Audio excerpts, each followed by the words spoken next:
gusuhuza mwifuriza kugira ibihe byiza. Ese wari uzi ko urubyiruko, bamwe mu rubyiruko bakoresha imbuga nkoranyambaga bibasiwe n'agahinda gakabije?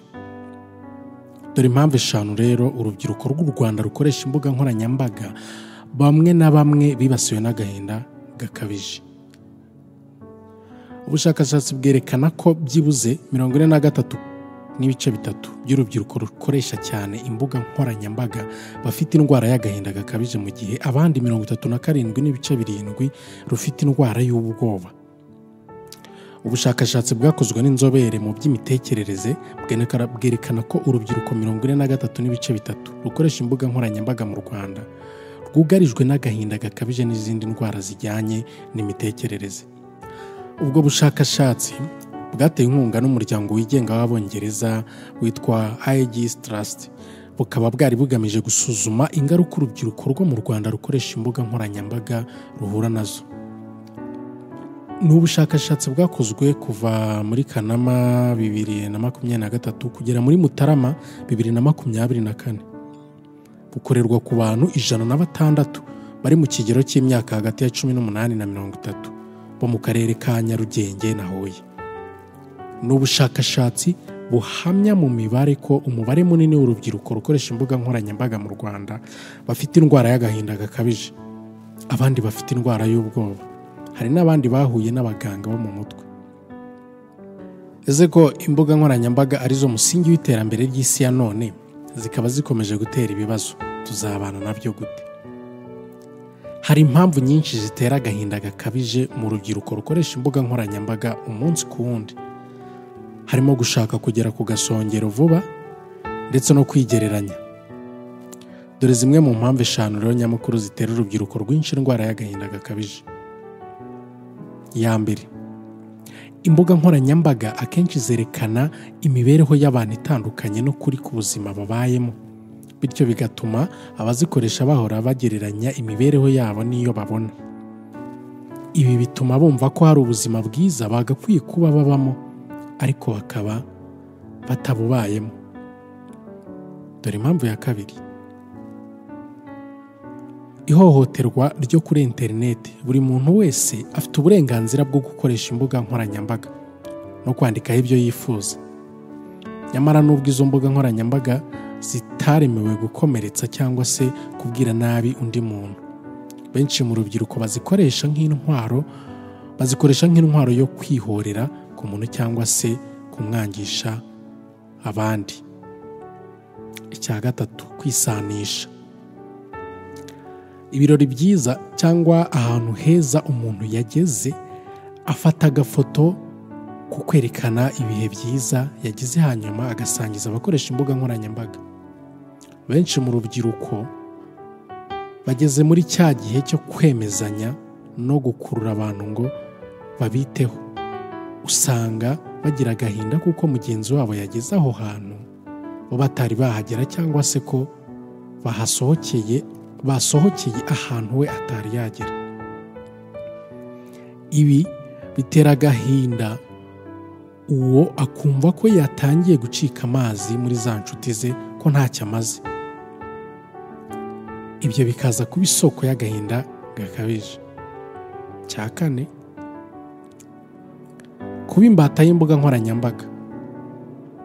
Ku rubyiruko ruharaye cyangwa se rukunda gukoresha imbuga nkoranyambaga, akenshi baba imbata z'izo mbuga nkoranyambaga, mu gihe haba ari nta buryo bazibyazamo umusaruro. Bagatangira kubona inshuti zabo zateye imbere, bityo bagatangira kwegeranya cyangwa se kwigereranya nabo, kwibaza impamvu bo batateye imbere. Ibyo byose bikabatera indwara y'agahinda gakabije. 5, amakuru abayobya. Benshi mu rubyiruko bakunda byacitse, kandi iyo byacitse akenshi ikaza atari iyo kwizerwa, ndetse nta nyungu rusange ibafitiye, ahubwo ari iyo kubangiza cyangwa se kubayobya. Akenshi iyo byacitse ije, benshi batangira guhangayika, bakagira ubwoba bw'ejo hazaza, bagacika intege, bigatuma basubira inyuma mu mbaraga z'amarangamutima yabo. hanyuma bagatangira gufatwa n'indwara y'agahinda gakabije. Ikindi wakongeraho kijyana n'ibyo mvuze hejuru no gushaka gushimwa, kandi n'ubusanzwe turabizi ko nta muntu ushimwa na bose. Buri gikorwa benshi mu rubyiruko bakoze baba bifuza gushima no kuratwa imbere y'abandi bose. Ibyo rero iyo batabibonye batangira kwibwira ko bakoze inshingano zabo nabi, cyangwa se bagatangira kwigereranya n'abashimwe, kandi akenshi usanga ibyo bakora bitandukanye, cyangwa se hari ubundi buryo bikorwamo bitandukanye n'abandi. Nyamara nubwo uko imbuga nkoranyambaga zikomeza gusakara mu rubyiruko ni byiza, ariko rukwiye kumenya uko izo mbuga nkoranyambaga zikoreshwa ndetse n'uko bazibyaza umusaruro kuruta kureba ibitubaka cyangwa se ibidafite akamaro mu iterambere ryabo. Akenshi uzumva benshi mu rubyiruko bavuga ko twe turi third generation, bivuze ngo urungano rw'ababaye. Aha bumvikanisha ko aribo bantu ba mbere babayeho ubuzima bukomeye kurusha abandi bose babayeho ku isi. Impamvu ituma benshi biyita third generation ni uko bareba cyane aho ibibazo biri kuruta kureba no gucukumbura aho ibisubizo biri. Nk'uko imbuga nkoranyambaga zitera ibibazo, ni nako zihetse ibisubizo by'ibyo bibazo. Bimwe mu byatuma agahinda kagabanuka mu rubyiruko rwa none ni ugushaka kwigira ku mbuga nkoranyambaga cyane kuruta gushaka gutwikiraho no kuvuga ibidakwiye. Kwigisha no kuganirizwa ku mikoreshereze y'imbuga nkoranyambaga ndetse no gushyiraho igihe cyagenewe cyo gukoresha izi mbuga nkoranyambaga. Kugeza magingo aya urubyiruko 43.3% rukoresha imbuga nkoranyambaga mu Rwanda rwugarijwe n'agahinda gakabije n'izindi ndwara zijyanye n'imitekerereze. Izi ngamba zo kwirinda izi ndwara rero bigomba kugirwamo uruhare na buri wese. Imbuga nkoranyambaga ntabwo ari ahantu ushobora kuvuga ngo uri buhahuriye n'ibibazo. Si n'ahantu ushobora kuvuga ngo uri buhahuriye n'ibisubizo, ahubwo byose birahari. Buri wese aba agomba guhitamo, ariko kandi tutirengagije ko izi mbuga nkoranyambaga tuba turakoresha umunsi ku munsi hariho n'akazi, hariho n'ibyaduteza imbere, hariho uko wakwiga, hariho byinshi ushobora kwiga bitewe n'icyo ushaka, hariho byose, hariho ibyo ushobora kureberaho utazi gukora bityo ukabimenya. Kuri benshi rero bazikoresha neza bo bateye imbere, barakandagiye rwose, bafite byinshi bazikuraho. Reka nguhe urugero. Bizi saha ushobora kuba nawe ukurikiye cyangwa se unkurikiye uri kumva ibingibi ndi kukubwira. Nafashe umwanya wo kubitegura, nafashe umwanya wo kubikugezaho, inzira byaciyemo iyo ariyo yose ariko byakugezeho. Ufashe umwanya wo kunkurikira, uko byagenda kose buri bwire ukurikiye abantu benshi cyangwa se urebye byinshi, ariko muri ibyo byinshi harimo ibirakugirira akamaro, hari n'ibitagufitiye akamaro.